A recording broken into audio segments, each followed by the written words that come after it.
We begin this hour with America's war on terror. Today, President Biden and Pentagon leaders killed an ISIS leader known as Haji Abdullah during a raid in Syria. Now, the goal of the mission was to capture him and minimize harm to innocent civilians.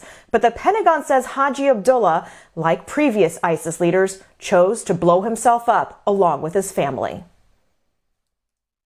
As they got to the site, they called out to everyone in the building, giving them an opportunity to leave peacefully, quietly, and for Abdullah to surrender himself.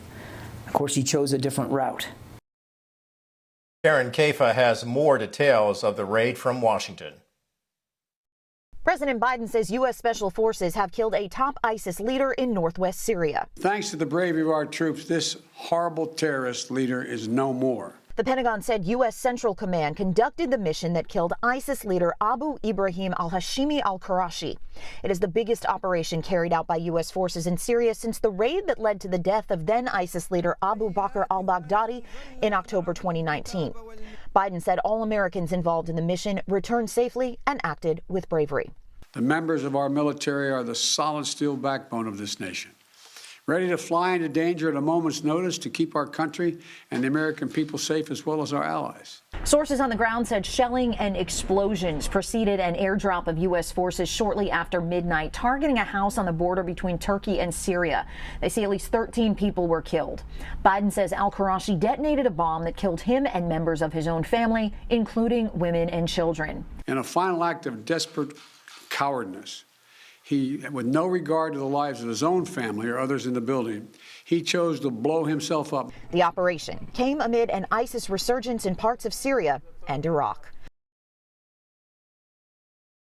And this makes the third major leader of a terrorist organization killed by special forces since 2011. That's when President Barack Obama announced Osama bin Laden, founder of al-Qaeda and mastermind of numerous attacks against the U.S., was killed.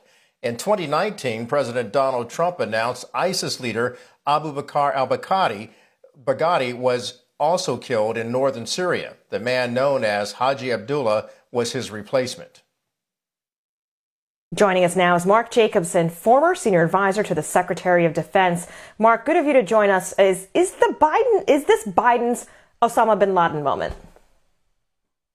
I'm not sure it's his Osama bin Laden moment, but there are definitely some parallels. I mean, one of the things that I find very interesting is the Biden administration, the Trump administration, and the Obama administration have rather consistent counterterrorism policies, and they've each had their successes.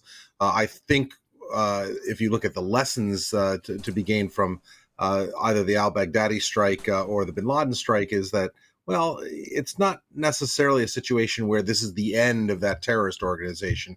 In fact, it's pretty clear that ISIS is not really very much degraded the way al-Qaeda was after the death of bin Laden. But this is still a good thing. This is going to hurt ISIS, but they're still going to be around. They're still going to be capable. They're still going to be dangerous. Yeah, and Mark, they will reconstitute themselves. They've always had other leaders to step in place when one falls. But there's a lot of concern right now about civilian casualties today and in recent weeks from U.S. operations. Would a drone strike, as some people have alluded to, have been better for this operation? I actually think quite the opposite. If you take a look at the range of options available to you, the on-the-ground strike, the raid by a team, with an intent to potentially capture or kill Haji Abdullah, that is the most dangerous to our own troops. I think that's a lot less dangerous than dropping a 2,000-pound bomb on that on that building, which would have almost certainly killed everyone inside, or a drone strike with a Hellfire missile or something like that. In fact, I've been very critical of the U.S. Handling of civilian casualties in Syria in particular. But I think they went through the right steps this time. I realize that we're only getting first reports. It's not clear how many civilians were killed in the strike. But I think in this case, the U.S. took all the right actions and, in fact, set up the type of operation that was least risky to the civilians on the ground and most risky to our forces.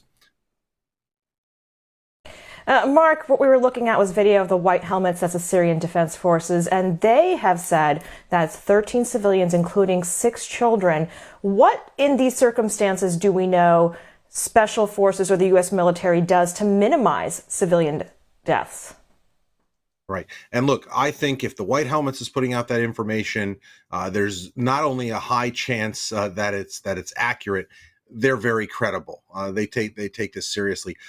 One of the challenges here is that it's not just what the U.S. is doing to try and minimize civilian casualties. That requires good intelligence of who is in the building, when they're in the building. And I'm sure they did an assessment of whether or not there might be an alternative. For example, did Haji Abdullah ever leave the building? It sounds like, I believe at least State or the Department of Defense said this was one of the challenges. He never left the building. So you're looking for opportunities like that. You're also trying to consider what type of weapons to use or what type of raid to do. So, for example, I am sure at some point they considered a drone with a Hellfire missile or a simple airstrike. And it was determined that this operation not only probably had the greatest likelihood of success, but also they certainly took into account the possibility for civilian casualties. I would say that initial reports suggest that it was Haji Abdullah's detonation of some sort of explosive device that killed most of the individuals and did the most damage to the structure. And while I think that's likely accurate, let's give it a couple of days to play out to make sure that that is indeed the story. Of course, and Mark, when you look at this in hindsight and how these attacks take place and how we take out and decapitate the leaders of these ISIS organizations and Al-Qaeda, they're still the cause of concern because of the U.S. troop withdrawal in Afghanistan. And has that become a training ground for further ISIS groups to reconstitute themselves and thereby pose threats to the United States from that region and continue to come against the United States? I think that's exactly right. And that was one of the major concerns for those who argued against the type of withdrawal that was done in Afghanistan. That said, it also raises another point. The Biden administration has said that it would rely on over-the-horizon strikes rather than having troops or intelligence assets on the ground to deal with threats that might emanate from Afghanistan. And what we've seen today is how incredibly difficult and challenging it is to conduct a raid where you are on the ground, where you do have the ability to get right up next to the target, versus doing so from 1,000 miles away with an unmanned vehicle or sending in an airstrike. And that's going to increase the likelihood of civilian casualties. I think there's also a warning here, not just for the Biden administration, but for all the listeners out there, that these events are not like they usually appear in Hollywood. It's not easy. You can get the bad guy without worrying about collateral damage. This is why war is so horrible. You are not going to be able to eliminate civilian casualties. You're not going to be able to get rid of it. And you have to be willing, something has to be important enough for you to risk that sort of innocent loss of life. Mark, you mentioned that the counterterrorism policies have effectively been the same for the last decade or so. What needs to be done differently in this moment where people, the American public, are demanding more transparency? Yeah. Well, number one is close Guantanamo Bay.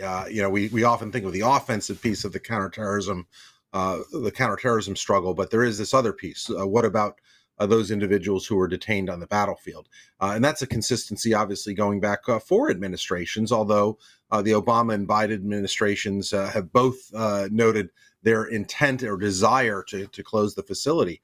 But as so many have argued, that the way we are treating these individuals who certainly should be in federal prison, I'm not saying they're not guilty, I'm not saying they don't deserve punishment, but the way we've gone about this without due process, and of course not to mention the insidious interrogation methods used during the Bush administration, you have to show the world that you are serious about the type of justice that it should be a beacon to other nations, not the type of things that get hidden at black sites or swept under the rug.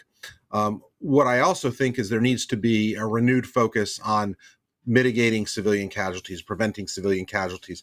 And I'm not referring to today. I'm actually referring to the stories that have come out in the recent weeks in the New York Times and Washington Post about the failure of U.S. Central Command to conduct what I believe is proper oversight of several airstrike operations and unmanned aerial vehicle operations that have resulted not only in civilian casualties, but effectively these operations have been covered up. There's been no transparency. So that really has to change. Presidents should be able to make an argument for why they are doing what they're doing to the American people and be able to look at themselves in the mirror and say this is the right thing to do. They shouldn't have to rely on cover-ups and the lack of transparency in these operations. Prosecuting on the war on terror. It's tough, it's murky, and it's uncertain. Mark Jacobson, former senior advisor to Secretary of Defense, thank you for joining us.